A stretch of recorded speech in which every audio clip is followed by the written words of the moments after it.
So here we've already had intros and shaky camera work, so we're going to get right into it here. We got Christopher S. Mason. What does the S stand for? Scholastic. Okay. He's actually quite into academia in addition to wearing do-rags and doing flips. Book smarts and shooting star presses? Yes. That's what he's all about? Okay. Versus Scott Henson here. I believe going under the moniker Soccer Mom Scott Henson. This is the, Chris Mason has demanded this drink of Gatorade and got it. Now it's time to go here. This would be the finals of the Best of the Rest tournament, the fourth installment from December 22nd, 2004. Yeah, it was a 2-day tournament. I really hope this camera work gets better. Yeah, I think it does. We're a little more stable. It does. All right, so Chris Mason throwing on the old hammerlock here. So let's talk briefly about Best of the Rests, because I'm pretty sure soon we're going to have to start calling a whole lot of action. Yeah. So Best of the Rest started in 2001. That was Best of the Rest 1. Scott Henson in the hammerlock, still getting the crowd into it with his freestyles. Yeah. Because I know soccer moms that's what they're all about. Yeah, it was a bit of a clash between name and action there, but we'll let that go. Okay. Yeah. I was being serious about soccer moms, so they're known to get down. They can. Yeah. They're SUVs. Little schoolboy out at the toppers like there. Mason is known for using common holds to reverse other common holds, but in ways you rarely see. Yes. You see top wrist locks, you see schoolboys, but you don't often see a top wrist lock reversed with a schoolboy. One other thing stuff like he that. may go to the well a little too early though with those schoolboys. He does. Known for doing them really quick. He's never gotten the win with them. Are you really gonna get the pin on a guy that's not worn down 2 minutes into the match? I mean, there's always that chance. You get lucky. You got a pinner's chance. Yeah, I guess he's relying on the pinner's chance and relying on luck. He may get it one time. I'm not going to say he can't. Uses Scott's own headlock reversal on him, I believe. Chris Mason's no pinner, however. He's not. Perhaps he once was. But now he's on the fucking juice and a rolling arm bar. Henson gets out of it quick. Anyway, Best of the Rest we were talking about started in 2001. We held the tournament for the then vacant VCW Canadian title. Ever since then, it's been an annual tournament or something involving the Canadian title. In 2001, it was for the vacant title. 2002, it was a gauntlet match for the Canadian title. 2003, it was a tournament for a Canadian title shot, and it's the same here in 2004. However, we spiced it up a bit. Yes. And the 4 first-round matches all had stipulations to them. Plus the champion was in it. Yes. Daniel Makabe, the current Canadian champion, was in the tournament, and the stipulation for him was, should he win the whole tournament, he would never have to defend the Canadian title again. He would die with it around his waist. Yes, he would. He actually it was signed in his contract. Scott Henson bridges, sort of. You don't see that a lot. That's a rarity right there. This obviously must be a tournament final and a special occasion, because otherwise Scott Henson would not be doing Normally that. he's I'm going to fall on my back and hope I can kick out kind of thing. Normally he falls on his back and tries to punch the other guy in the dick. I'm not joking. Mason crucifix into a sunset flip. That's it. Again, another instance. He went from that top wrist lock into a crucifix. Couldn't get him over, so he sort of spun around again and got that sunset flip. You don't see that. Anyway, I'm going to try to remember the first round matches here and see what we got going here. So we had Zeus McFly versus Ruckus in I don't know what the actual thing was, street fight, no DQ, Falls count whatever. anywhere, I believe. Falls count anywhere. Yeah. One of those things. They went all over the place, hit each other really hard, and it was good times. We had Chris Mason versus the champion, Daniel Makabe.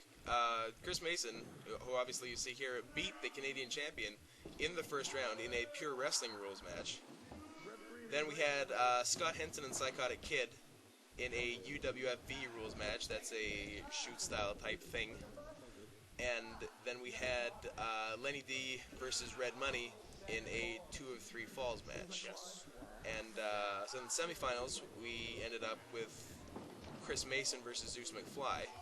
Oh, hard shot by Henson and a boot. Mason went to flip out of that arm wringer, but could not, and Henson has it on tight. Neither guy really got it. Like, Mason get away from Henson, but Henson couldn't hold on to that arm wringer. Yeah, you saw that Code Red Yoshi Tonic, whatever you want to call it there, by Mason. Henson was trying to reverse it and not go down, but Mason yanked him over. Henson rolled through, however, and is now applying. He reversed it in the long run. applying the SDF. But Henson wanted no part of that Yoshi tonic.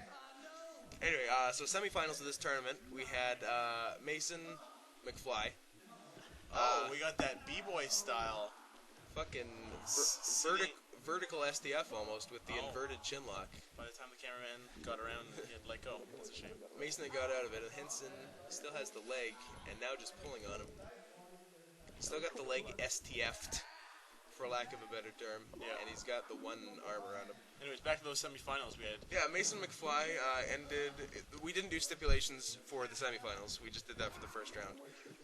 The Mason McFly ended due to blood loss on the part of Zeus McFly, so Mason advanced. Yeah, McFly went a little crazy in that match. In fact, going as far mid-match as to find his bottle of whiskey, chug it, and pour some on his open wound in his forehead.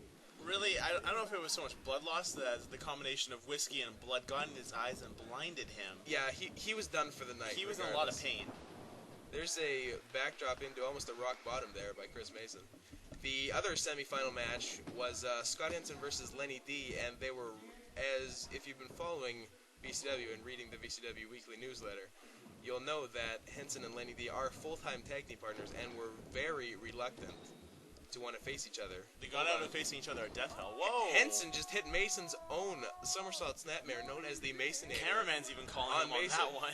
Cameraman freaking out for that one. Cameraman could not contain himself. Henson and Lenny D were, however. Oh! Whoa! I hate to interrupt you there, but that was a nasty inverted John Walters. That is known. Whenever you see Henson grab a guy, put his knees on him, and fall backwards, it is known as the John Walters spot.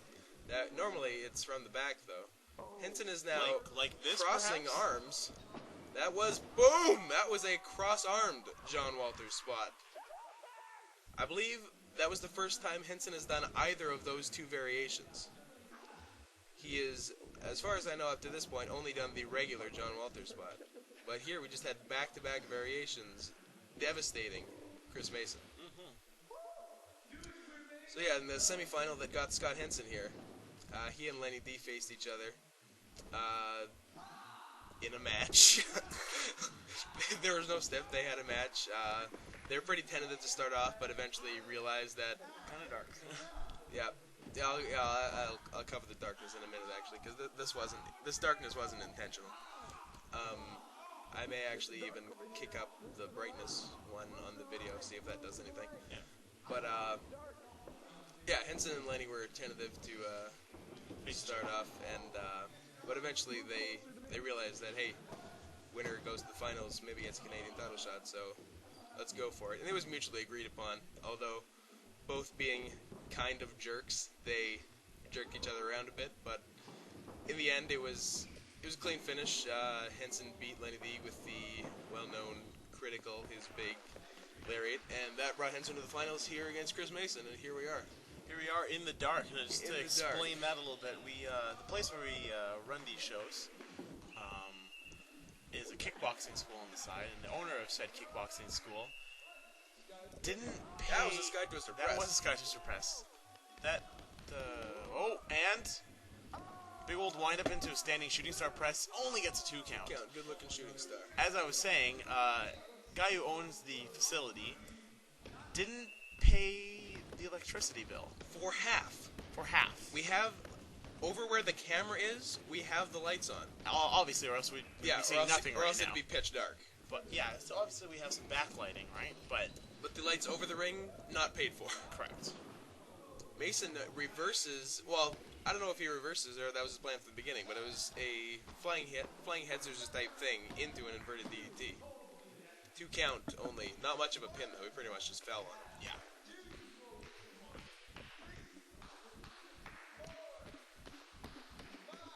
Cameraman may or may not have Parkinson's. I'm not sure. Michael J. Fox may be guest cameraman here. Parkinson's? Yeah. Alright. I'm not wrong with that, am I? I just don't understand what you mean by that. Parkinson's disease? I'm familiar with the disease. Isn't that the shaky one? I didn't think it was. Yeah, I think it is. I think you need to do your homework. Alright, I apologize. And Henson's got Mason up for maybe a Death Valley driver, or perhaps what is known as the Kablamo! And I don't know how well you can hear the crowd audio on that, but they liked it. They did. They like it a lot.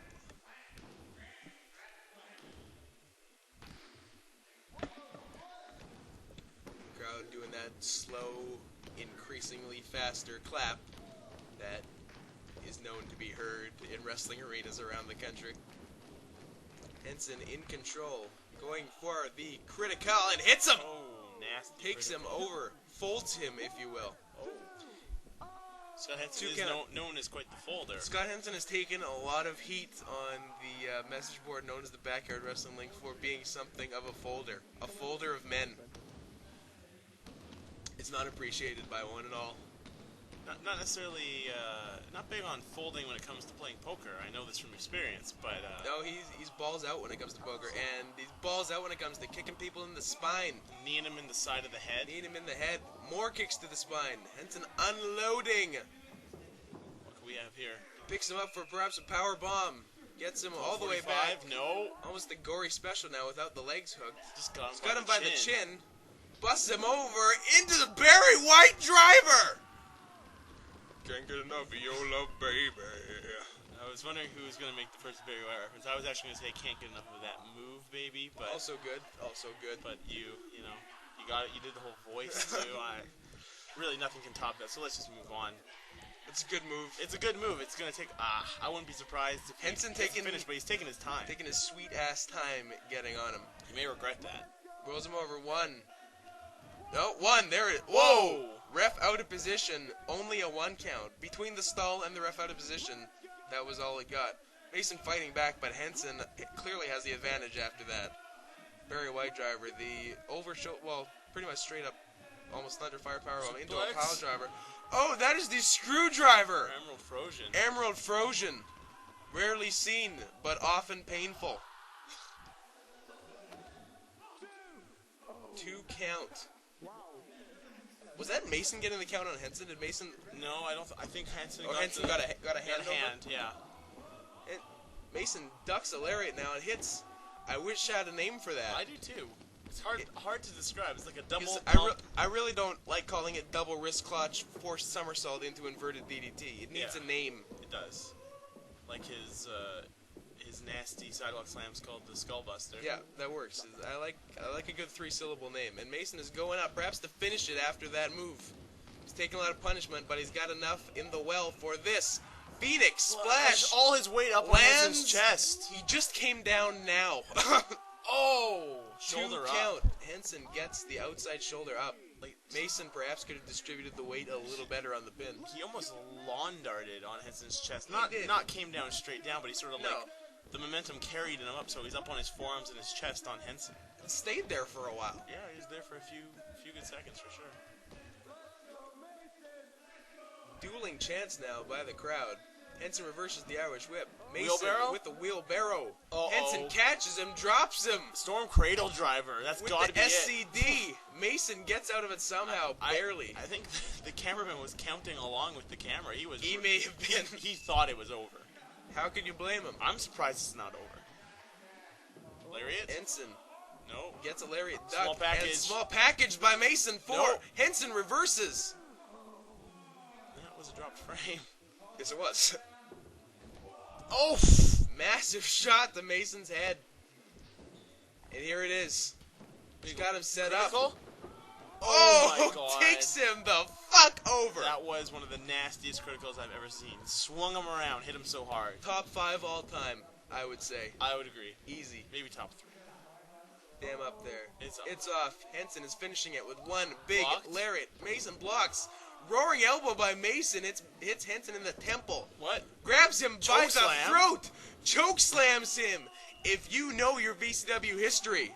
You 1, know. 2, 2, 3. You know that in Best of the Rest 1 in November of 2001, Bromine beat Scott Henson in the finals to win the Canadian title with that very chokeslam. Mason studied his tapes, did his homework. The S is definitely for Scholastic and Christopher S. Mason. Are you telling me that Scott Henson's got a weakness for losing tournament finals to choke slams? Yes, I'm saying he does, and I'm saying Chris Mason knew that and fucking capitalized. And he is your best of the rest 4 champion. Receiving a Canadian title shot.